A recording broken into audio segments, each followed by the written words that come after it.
us Davao City Vice Mayor Bernard Al-Ag and 2nd District Representative Milin Garcia Albano, AEP Chief of Staff Lieutenant General Carlito Galvez, Lieutenant General Benjamin Madrigal, and other members of the Armed Forces of the Philippines and the Philippine National Police, fellow workers in government, ladies and gentlemen.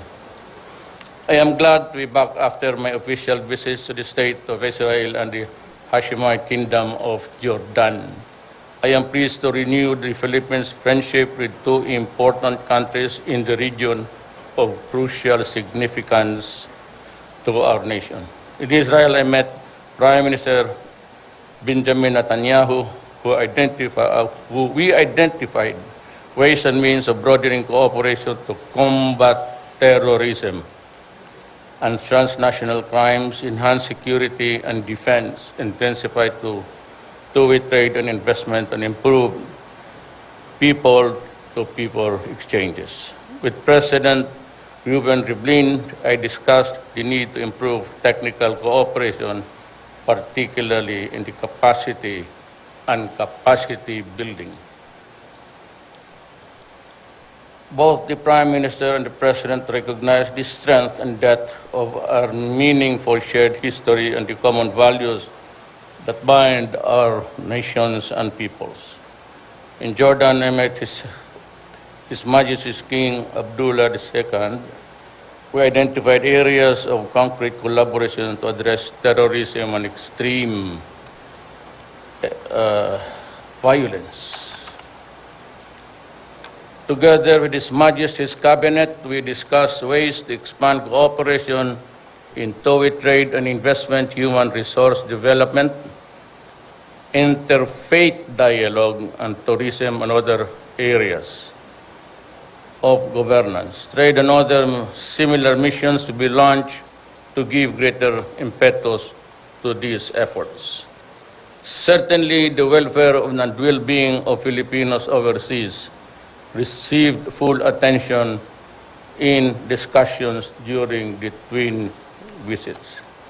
I am pleased to report that working and living conditions of our countrymen in Israel and Jordan are expected to improve even further.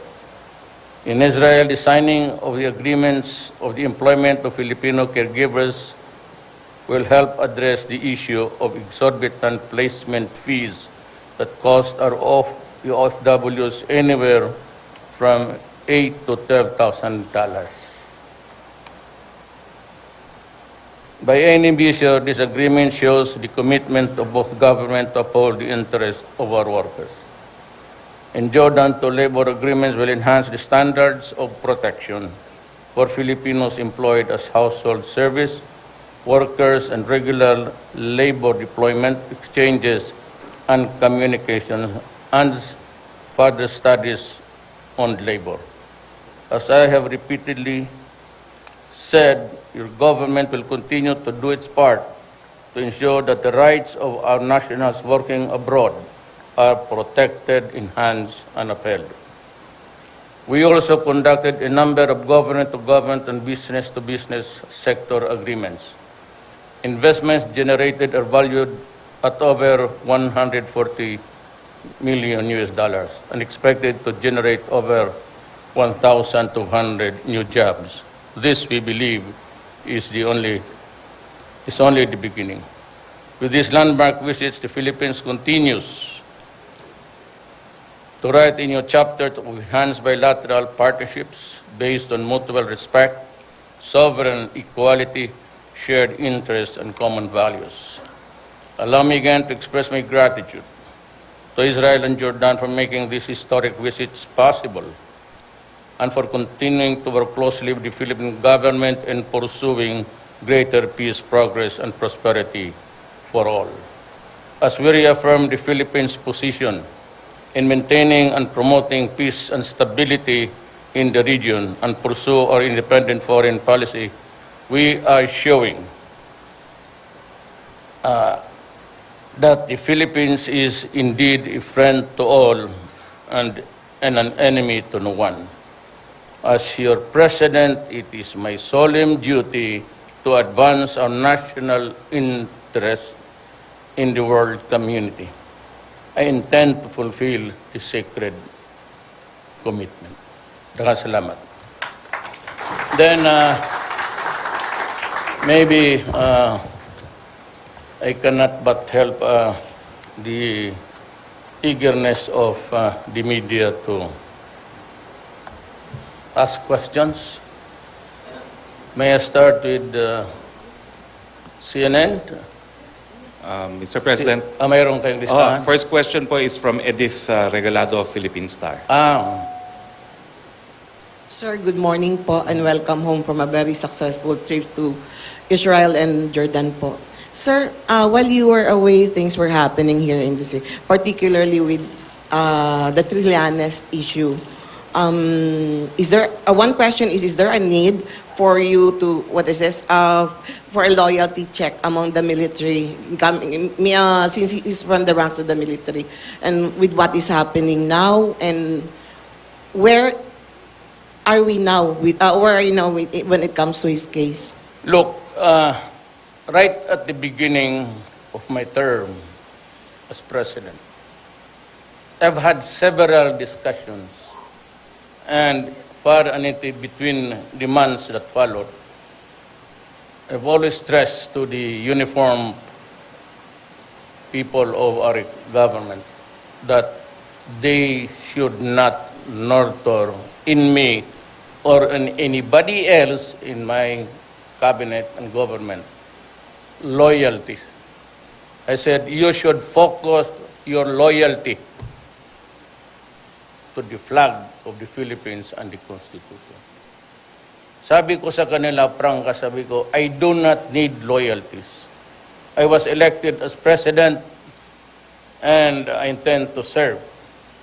But if somehow there's anything that is really demanded of the moment, then there is no problem.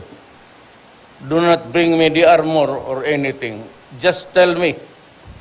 We can have coffee or invite you, and I will, well, anybody who is interested, I will administer you. Now, what followed, or what will follow rather, hindi ko na problema yan.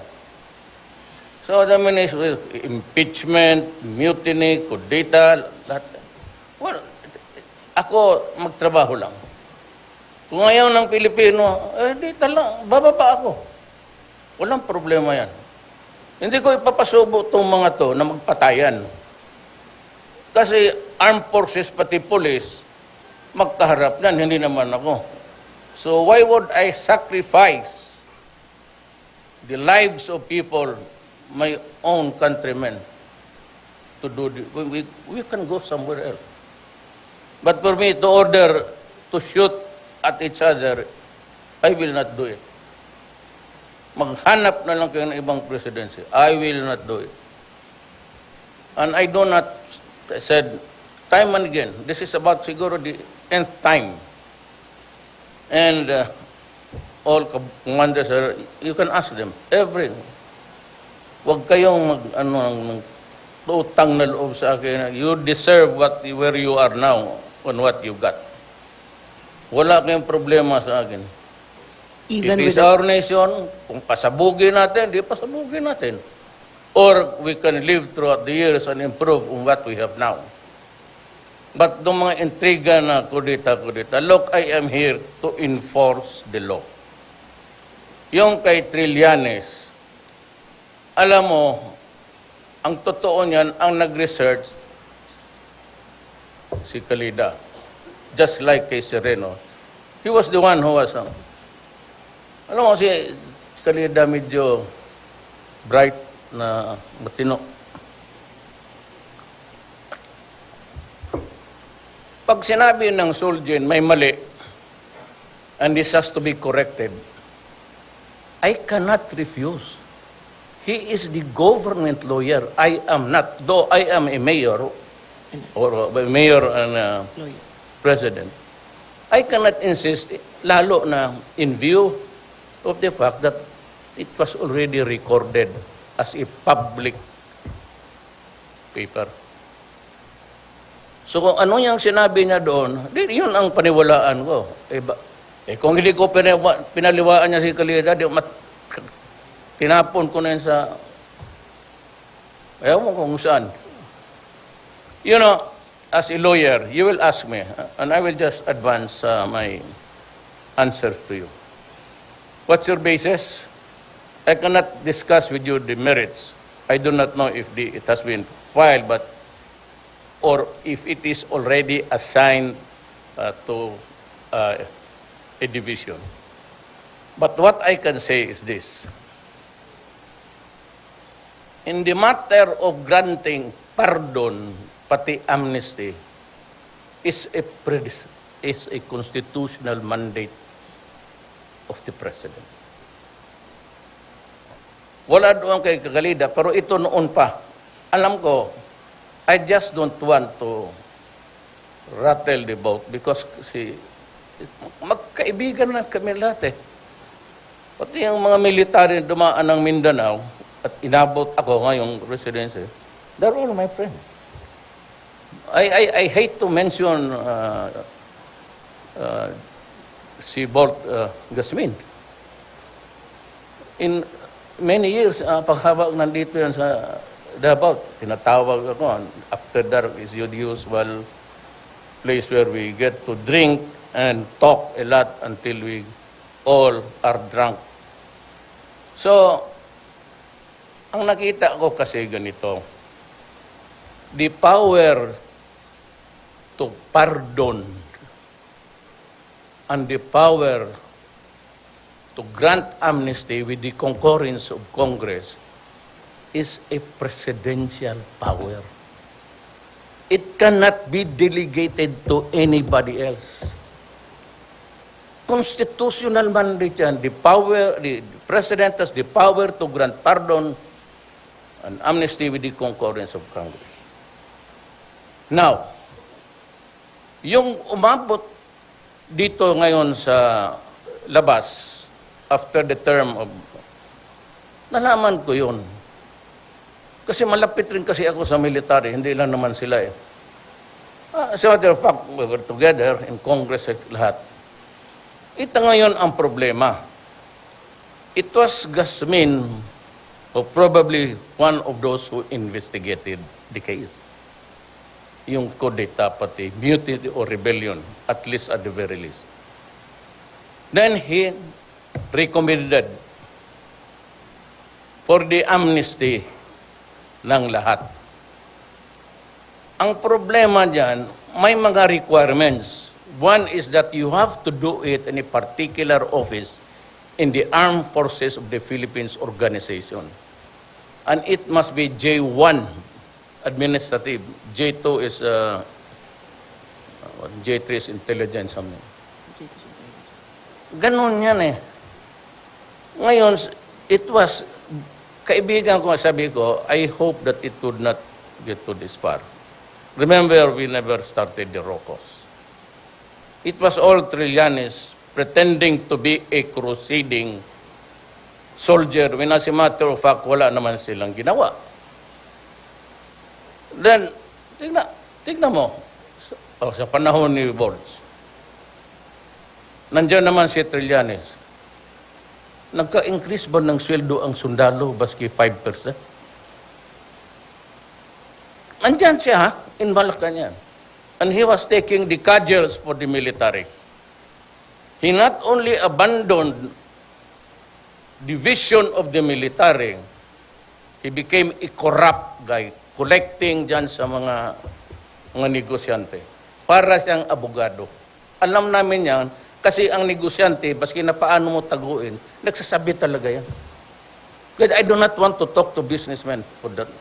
Kaya I do not allow businessmen to go to, except I said, if you have a problem about corruption, I will give you a 24-hour leeway. Anytime about corruption. So gaya nung Koreanong sa frigate, pumunta doon yung mismong may-ari ng kumpanya, yung parang liaison officer nila, empleyado nila, bakit hindi pa na-i-implement? And that was why si Bongo wrote a letter sa legal. For legal to hear it and pass on whatever is the result of the investigation. Sabi ko, magkaakyat kayo. Na ito si Trillanes, sundalo. Ang nag-make believe siya doon sa mga sundalo na he was all for the military. And he never gave a hoot. Hindi ko sabi, wala ako, isang beses lang ako nagsabi, kampanya, I will double your salary. Period. Nung pagtapat ng panahon, binigay ko. Siya, military siya, malapit siya kay Aquino. Andyan si Bolt. Ngayon itong mga military na, they say they love their fellow soldier. Really? Nagpakita ba sila minsan sa Marawi? When a lot of my soldiers and policemen were dying, pumunta lang ba sila doon to sabi, I condole with you? Yan pag sabi mo, nagmamalaki sa sundalo, and always, all the time, tatakutin ang kako, pati we have mga mangmista ko. Is that how low you can get? Is the military that empty? Natakutin ko lang sa mga mista niya kasi hindi ko na gusto ng mga sundalo. Oh, well, kung hindi ibigay mo sa military, bakit ka takot? Ibigay mo. Kung gusto nila magsabi sila bukas, kayo, bababa ako. Totoo lang. Bakit ako pagpagkuntis niyang payabangan? Anong naibigay niya sa military? This pernicious habit of the military when I will take do not follow the instruction of the president. Well, pag yan ang sabi nila, kung gusto ninyo, inyo na. Bakit kayo magpatayan? Ang gwardiya ko, classmate mo rin, bala sa PMA, di kayo na lang lahat. Bakit pa tayo magdrama-drama dito kung gano'n ang sitwasyon? Sanabi ko sa inyo, I'm old. I am ready to step down anytime. Short of working it out for the last remaining years of my term. Probably the only agency that can really, or agency, would be PNP and the armed forces. If that is to their liking, they can always just call my attention. We'll have coffee in Malacanang and say, okay, you want me to swear you in? Is it a military junta or have you decided to select the son of a bitch? Gusto niya yung leader na yan? O sige. Yan ang nagmamalasakit sa military. Kalimutan niya lahat. Now, hindi pa ako regalado doon at kami yung walang tulog. Tumindig ka muna dyan, makinig ka. Yes, sir. Hindi, binibiro ko lang, sabihin ka ng media. Kami mga taga Davao, alam namin yung biroan namin dito. So yan. Ang isa is si Bot, he recommended that a general amnesty be given. And then, after his recommendation, he approved it. Siya mismo ang nag-grant. Siya ang nag-recommend. Bakit ka pa mag-recommend kung ikaw lang pala ang pipirma, diretso ka na? So, what's the crime of bolts? Sabihin ko siya, usurpation of authority. Lahat yan sila may tama dyan. Kaya sabihin nila, de facto martial law na pinapakulong. Sino pinakulong dito? Sabi niya na continuing arrest. Well, let the court decide on it.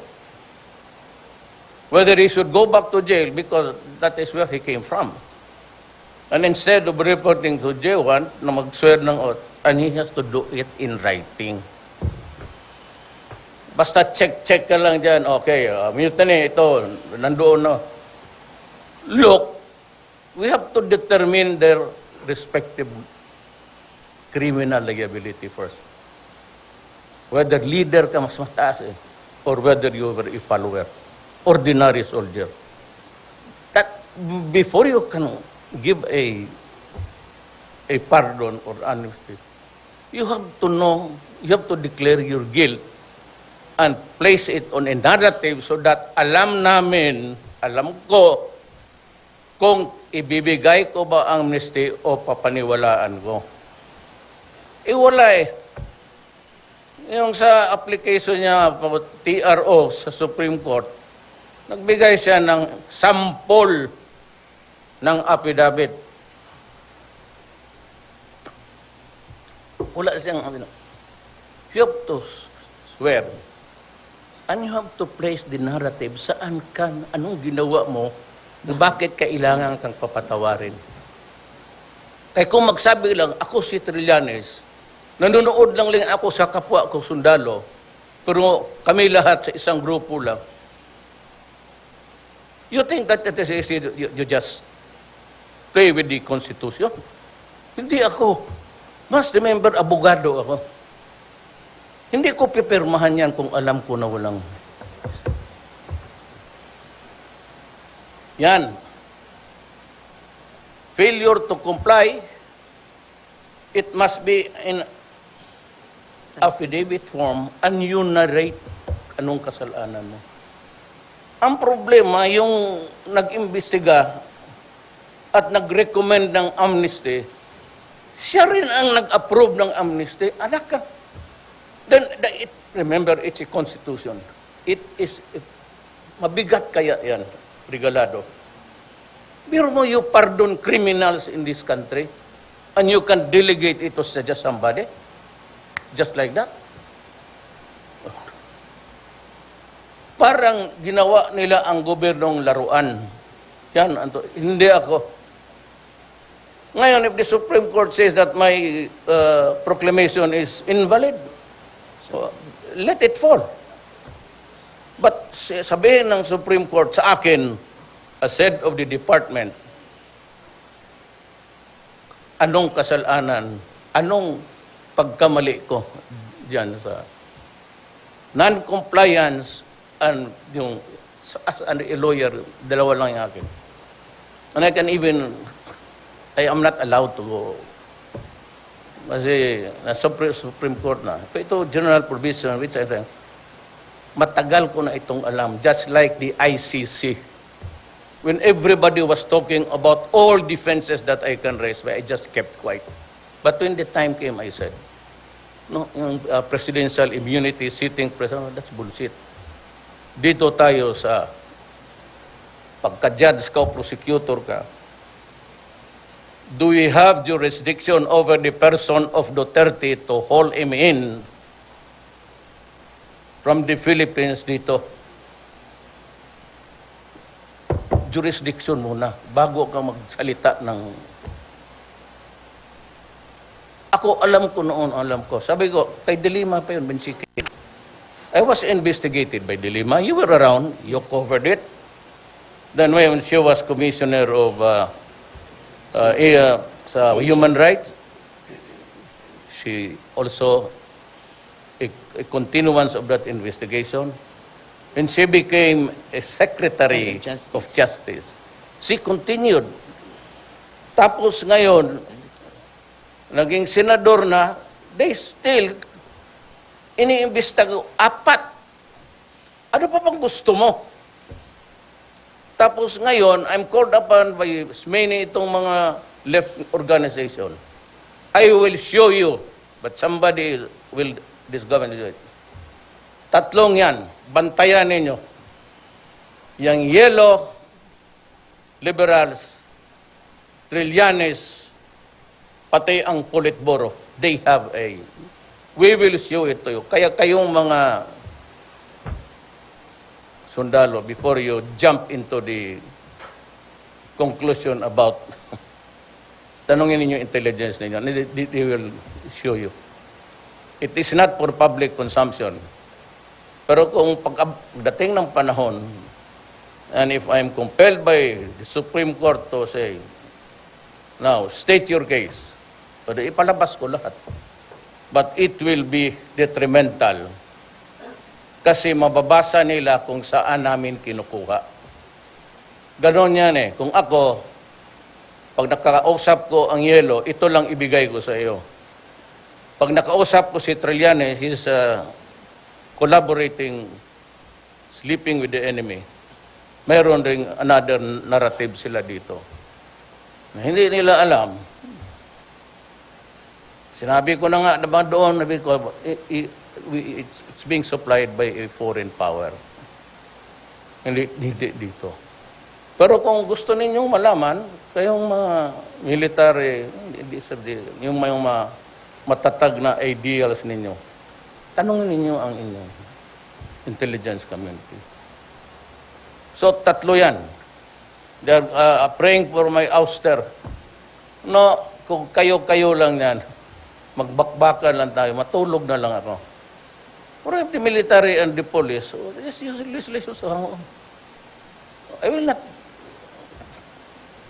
patay sa sundalo, patay na sundalo, puro ko sundalo kasi ako ang commander-in-chief and history would judge me as tanginang gagon to. Sa panahon niya, pinaaway niya yung mga sundalo niya, pati polis, nagbabarilan. So I will say, nasabihin mo, natakot ako. Ano mo takot? Bakit mo takot? Ano takutan ko? Ano bang kasalanan ko sa inyo? Korupsyon, ha? Mayroong mga taong talagang nasako. Pero talagang hinabol ko. Pati general nga sa Armed Forces of the Philippines. Was the latest person that I fired. Not because I'm afraid. I'm not doing anybody a favor. I am sticking to what is right and at constitutional. Wala de facto Marcelo. Pati si Dilima, kayong Pilipino, she was able to convince the entire world, yung mga left organization, mga masok them all over the world, na prisoner of conscience. And even yung mga sa labas namin ngayon, binubulong na, you might want to, na-convince nila because ang komunista nakapasok talaga. So they have one who is wanted here in the Philippines but who is occupying now. Ito namang United Nations, they refuse. Pati yung Canada, pati yung America because we will use now the helicopters to kill our own citizens. Napaka-stupido naman ninyo. My own citizens are the communists using by the armed struggle to overthrow this government. Hindi man ako commander-in-chief ng komunista, di magpatayan tayo. Pero kung ang tao ko na mismo magpatayan, kalukuhan yan. It does not even the word appeal to me at all. Kung idealist ka man o di prinsipyo ka na tao. Yang tatlong yan, bantayan ninyo. Yan yung mag-aos na House Duterte, and it will go into a high gear October, ganun. Bantayan ninyo yan. Kaya yung tatlo na yan, konektado lahat yan. Ang problema sa itong kay Trillanes, he is also playing with the Communist Party of the Philippines. Pero alam ko na noon pa, gusto nila rin pumasok sa PMA na may mga kadete na hinihila nila para yung mga left. And always it is poverty. Bakit siya malaking bahay niya? Bakit iyon ipahat lang? Style na bugok. Sabi nga nung isa, which I really appreciate. It was not here, but somebody was giving an advice. So, a nation can only grow by evolution. Dahan-dahan lang. Putukin mo itong Pilipinas ngayon. Gusto mong guluhin, dive tayo lahat. Kasi walang problema sa akin. Huwag lang ninyo akong galawin. Kasi pag ginawa ninyo ako, personal, hanggang dyan lang tayo. If that is the measure or standard you want to use against me, fine. Let's do it. Now. Para wala nang istorya. It distorts the... Kagaya niya mga shortages of rice. We have 4.8 metric tons. Ano ba kayo? Wala kayo ng propaganda nila na... Sila yan eh. Inflation, yes. Bakit? Sino nag-umpisa? Amerika. Nung tinaas ng rates ang Amerika, taasan lahat. Ganun yan. Wala tayong magawa dyan. It's the economy, because America was, Trump wanted it. Pati yung mga taxes na excise tax, taas sa lahat. Pati import dues. Kaya ganyan ang nangyari. So I will admit that there is inflation. Sino bang presidente na yung hindi nakatikim ng inflation? Pero yung mga gano'n na de facto martial law. Dito sa Mindanao, martial law yan. Do you feel it? Maaga lang dito kasi medyo stricto lang ako noon pati si Inday. So instead of 2 o'clock, I said that's 1 o'clock. We cannot be partying the whole night.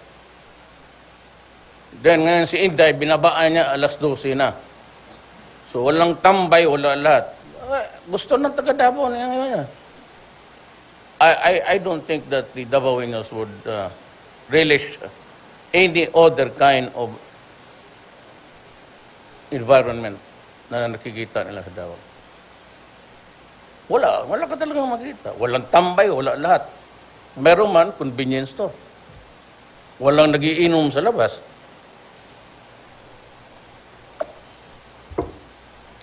Mga squatters area, pagdaan ng mga bata dyan, mga babae, nag-iinuman kayo dyan, yudo. Ngayong balang araw, sabihin mo, sagasaan mo yung mga yawa na yan. I will not hesitate really to use what I would like to happen. If I do not like to see it, it is not good for the people. No? I will use the kind of language I want. So yan ang ano. That's it. So ano pang about Trillanes? Sir, follow-up question lang po on Trillanes. What do you think would happen in this Trillanes saga overstaying in the Senate? So saan yun mag-i-end? Yung kanyang war and everything against you? Ganito yan. Guilt is personal. Whether you are a mayor, ROTC, o ano ka lang dyan, reserve. Guilt, kung mayroon man sa kanila, personal yan. And now, kung mayroong gustong to intervene and do it violently, good, fine. Para kung ngayon, kung mag-away-away sa mga ang tuhungan nito, kung magkagalo because of Trillanes, at dyan na talaga ako hindi bumilib. Can just imagine a person shouting over about his love for the PMA, tapos siya, basahin mo yung comment ni Rex Robles, taga-RAM. He mentioned that there is no honest bone in his body. Galing yung PMA. Tanungan mo sila pa doon, yung mga kasama, Maestro Campo and the rest. Siya ang nakinabang. Kalimutan niya yung mga kasama niya doon because they believed in his word. Sabi ko nga ano mang nagawa niya sa military na para magpakamatay sila?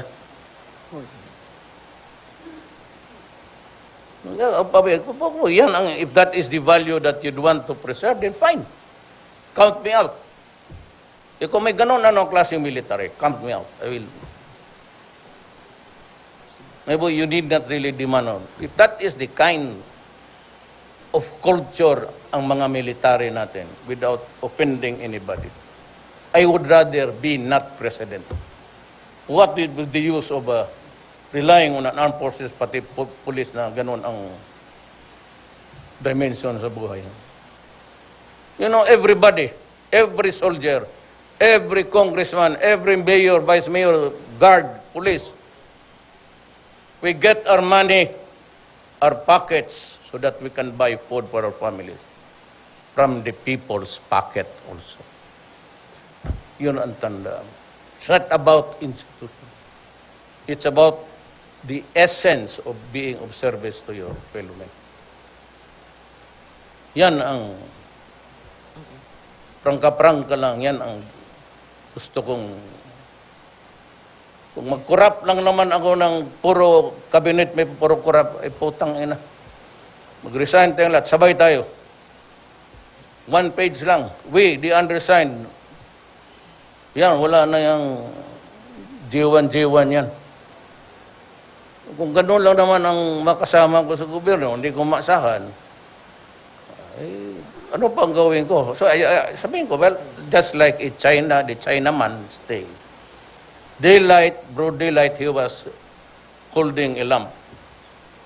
Nabi tanong siya, bakit ka umiilaw? May ilaw naman yung, sabi ko, I am looking for an honest man. Sir, in one word po, sir. Ito lang last na, one word lang talaga, sir. How would you describe Trillanes? A coward or is he brave? You know, if Trillanes can define my character 10 times as bad, well, kayong Pilipino should decide. Gusto ninyong mga ganong military, tapos magmarcha dyan sa Makati, tapos mag-headquarters doon sa hotel, kainin lahat ang pagkain doon, mga tuwalya. If that is the kind of military, uwi na ako sa amin. I'm better off spending my time with my grandchildren. Thank you, sir. Taking care of the problems of this country.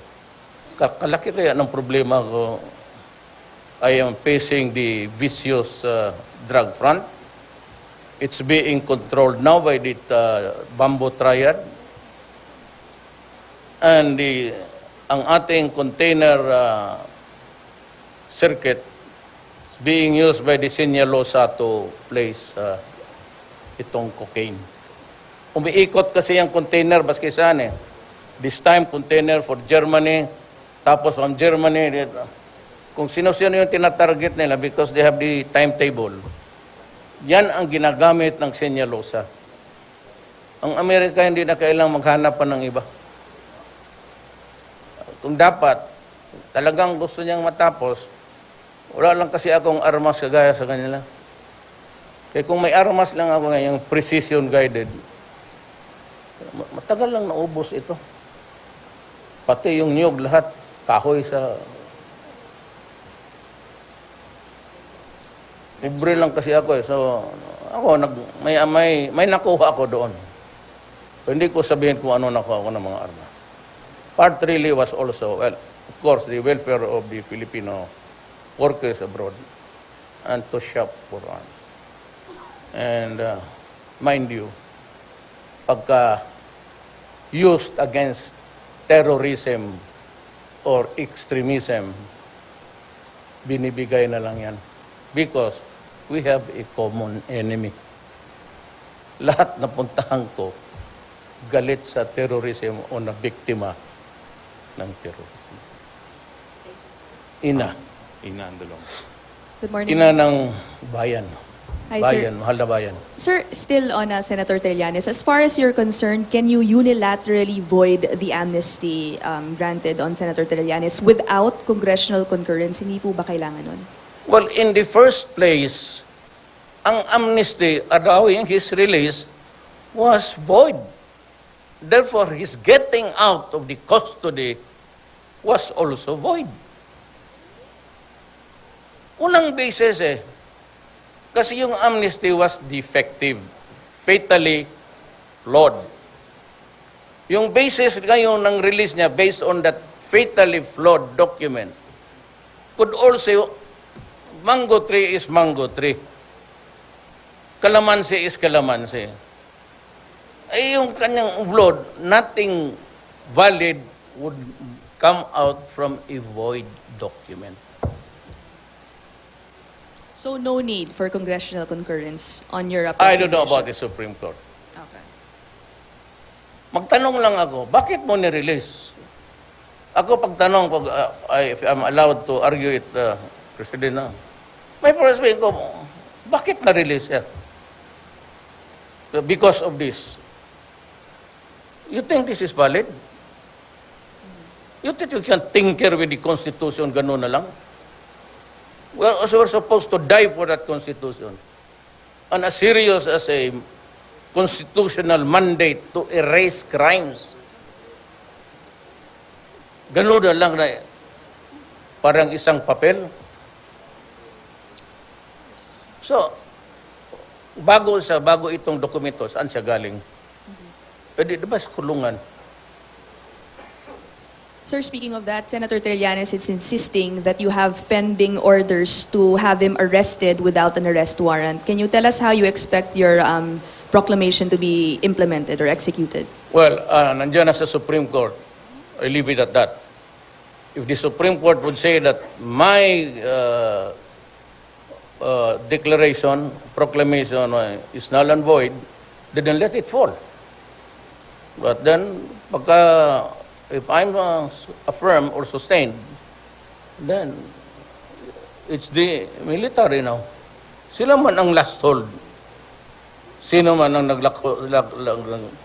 naghawak sa kanya last. Di sa kanila, bahala sila. Ayaw na tanggap lang. Next question is from Then, you can always invite everybody to do not respect the law anymore. You can write your own petition and go out there nonchalant, walking away. If this is a breakdown of law and order, then I say this is our only country. And if you want to destroy it, fine, let us destroy it altogether. Sir, last from my end. I'm sorry, Secretary. I'm sorry, but because of lack of time, can I call on Dano Tingtungco now? Okay. I'll, Yes, sir. Sir, good morning. Sir, just to... if I have the stamina, walang tulog.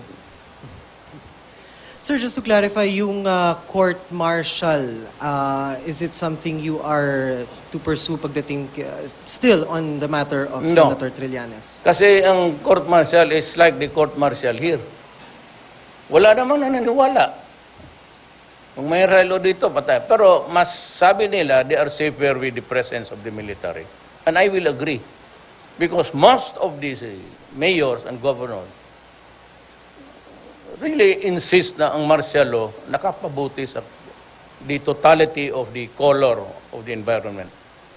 Not so safe, but there is an enemy to reckon with. In Mindanao, we have the historical Moro rebellion, and this is territory. Ang problema na pasukan ng terrorism. Ngayon, yung ISIS, it is no longer what province should belong to where, what authority. Para ako magbantay kayo dyan sa ano. I cannot show it, but be careful kayo dyan. Yung yellow, pati yung, they have an alliances and we have the evidence to prove it. Next question, Mr. President, is from Ms. Vina Araneta of ABS-CBN. Hi, Uy, Mr. ma'am, President. kumusta ka? Okay lang po. Mr. President, Vice President Leni Robredo said that instead of silencing and fighting the opposition, you should focus the inflation that hit 6.4%. The DOF, I believe, outline solution to cope with the inflation. What are these measures enough, Mr. President? Well, of course, that's the only law that we have available until now to correct this historical injustice committed against the Moro people. Definitely, it's true. Verily, no one can argue with that. But there is no other mechanism provided as yet now, another that would boost the conversion of the federal system or placing it under the federal or advancing it into an administrative body, subject to corrections if we go federal. If we do not go federal, there will be trouble. And we have to prepare. Lastly, Mr. President, Vice President Leni Robredo also said that she continues to pray for you, but a priest prays that you will get sick. What's your reaction about that? Well, ma'am, if we have the same God, then I would appreciate it. But the problem is, their God, together with the religious idiots around, pati yung mga bishops, and to think that they are being sued worldwide for abuses against children. In America, there's a flood of cases filed against the Roman Catholic Church for abuses, which happened to us also here. When we were fondled by same, ngayon, Katoliko, same problem. Sabi po nung isang pare na mamatay ako, huwag kang mag-alala, Father. Whether I die today, I die tomorrow, it does not matter to me. Tapos na ako. Ikaw, kulang ka pa sa happy. Dagdagan mo yung mga girlfriends mo dyan. Tangina nyo, kala ninyo, hindi namin alam. Kung mamatay ako, total susunod ko rin eh. But the likes of you, itong pare, to wish ill, saan nakakita magpa dito na mamatay sana si Duterte? Di sabihin ko na lang rin, mamatay sana kayong lahat ng venereal disease. Lalo na yung mga pare na walang pera magkabit, dyan sa tabi-tabi ng Pasay. At saka may orphanage kayo existing now where yung mga anak ninyo na sekreto nandyan nilalagay. Kunwari, pinapalabas ninyo the most hypocritical institution in the Philippines today, mga pare. Going back to the inflation, Mr. President, ano po yung marching order nyo ngayon para to cope with the situation? Kasi marami na ito pong umaaray talaga na mga Pilipino sa rising prices. Sa ano yan? Rising prices po. Sa inflation daw po. Inflation. Inflation daw po. Sabi ko, wala namang administrasyon na dumaan na walang inflation, lahat dumaan. Itong akin, as you know, you not believe it or not, pero yung mga kabayan ko, this started when America became, panahon ni Trump, nag-constrict. Talagang ang taxes nila, kinukubra na, then they raise the interest. Nung tinaas nila yung rates, sabay tayong lahat. Ngayon man ang tigas. When America raised the interest, lahat yan nagtaasan. Yaman, they are feeding on that. Rice, tapos itong inflation. Yun yung ginagamit nila in preparation for this October. Maybe this October, I'll have to talk to the military and the police. If it is good for the country, sila na, sige, labas natin. Or anyway, they're defending the Republic. Can I defend the Republic on my own? It is their constitutionally mandated leader. Kung ayaw lang sumunod, ayaw lang sundin yung flag. Last question is from Ruth Palo Dumandan, Mr. President. Hi, Mayor. I'd like to ask some details of your meeting with the military officials in Israel in Jordan, especially your visit to their arms facilities, Mayor. If may plano ba ang government to procure armaments with these two countries? Well, in other areas, except yung military, pati police equipment, I can always answer. Yes, we can increase or also import. It is a two-way. You cannot always say that you have to make money by export. Of course, you earn more when you sell than when you pay. Pero sabi ko sa inyo na marami rin silang wala. Kaya nga pasalamat rin ako na punta ako doon. Kasi natignan ko, areas where we can really invest also. Lalo na yun. But yung iba, nandito na sila eh. And I must publicly appreciate and extend my heartfelt thank you both for Israel and Jordan. Maganda na lugar. Sana makapunta rin kayo. It's safe. Walang problema. They have a strong military branch there. I was with King Abdullah. Was it yesterday or the other day? Or was it yesterday? Nanood ako ng demonstration nila. Jordan, ha? Sa Amerika, meron Amerika, wala pa. Parang mag-usap pa kami may paring Trump. Kasi, I have nothing against the American people. Not the slightest even misgiving kay Trump. But it's their history. Yung State Department nila, pati pala yung Glock na basa ko, the congressman signed the approval for the Glock armament which I'm giving to each and every soldier. Kasi ang may sidearms lang ang police. Ang army, armed forces, mga opisyal lang. Ordinaryong wala. Pag wala ng balat, pag sigaw ng fix bayonet, yung 16, wala ang hampasan na lang. Mga NPA sanay pa sa likod. Kagaya nangyari dito minsan, I just relate to you kung gaano katindi ang impluensya ng Amerikano. So there was this kidnapping.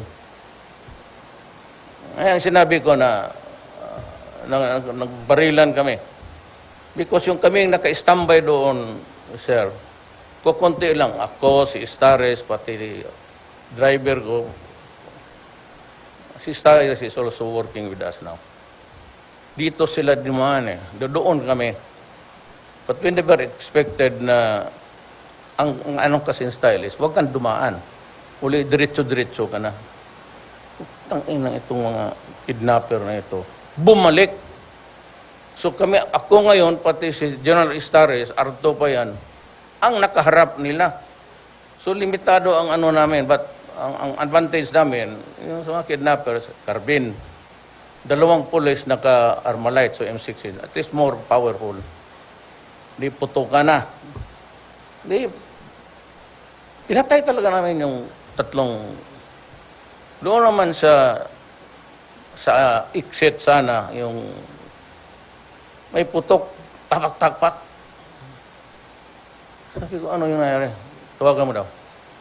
Sabi yung grupo hindi ko lang sabihin kung sinong opisyal. Kasi nung putukan na, ang mga kapo nagtakbuhan na. Kasi naka-standby na nila doon ng pagdating na malapit na doon sa checkpoint nila, nagsabi yung opisyal, nagkapag-aral sa Amerika eh. Pero hindi ito PMA, ha? Pulis ito, pero alam mo na, sigara. Sinitan niya yung CHDA pa, hindi kabakap go. Pagka paputok siya, hold! Sabi ba, who goes there? Sabi ng CHDA, kung sa'yo magsulti, sir? Hindi na ba naintindihan, hold! Who goes there? In English ba ito, sir? Pero wala, kasabot, bunso ito iyagisagit. Hold, who goes there? Bumalik ka, kami naman ang balitaan mo, bakit kami lang parang kontrabida dito? Thank you. Sir, Pero yung mga sundalo na, tingnan mo, galit na. Dusi na. Sir, you mentioned that Soljan Calida was the one who worked on the proclamation. Did he act upon your orders, or what prompted him to actually review the amnesty? Wala, basta yung amnesty. Yeah. What prompted him to review it? Did he do it upon your orders? That is a very good question now.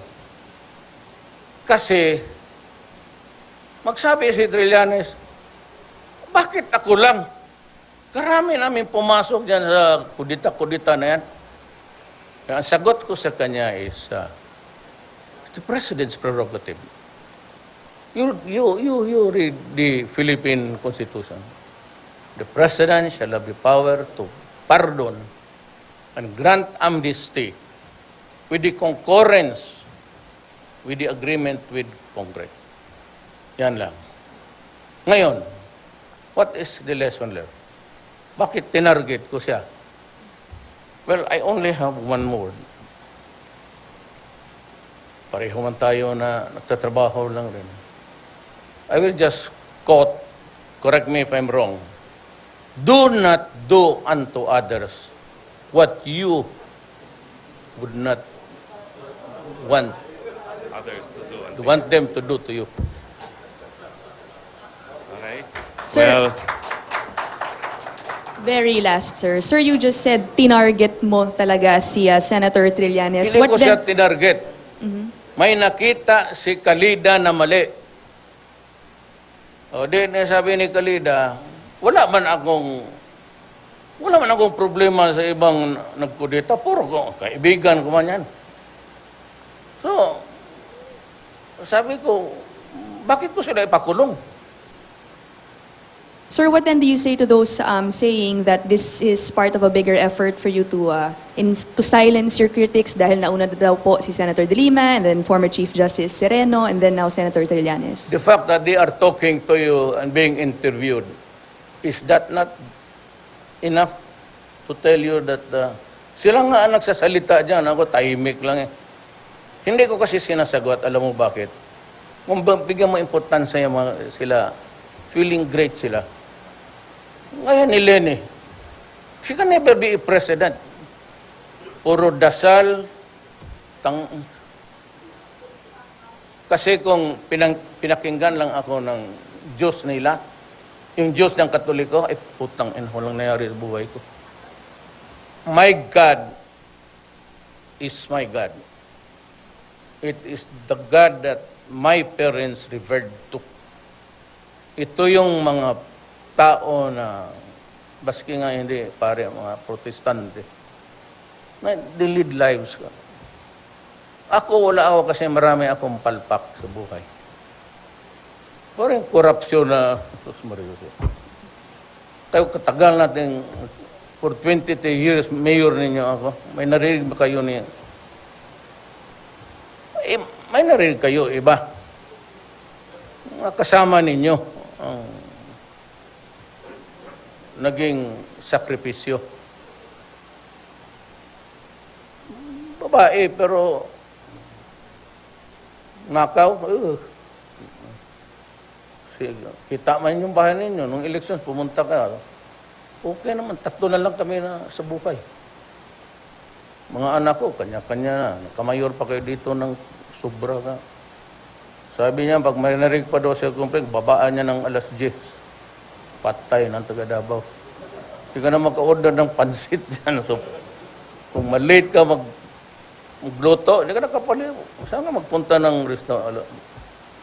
So, sabihin niyo, okay na lang, Day. Agree na kami sa alas 12. Kaya baka babaan ng alas 10, pati ako madamay dyan. Ang after dark, paano na lang? okay. Thank you, sir. Thank you, Mr. President, and welcome back. Congratulations, a very successful trip to Israel and Jordan. Thank you, very Senator much. Roque.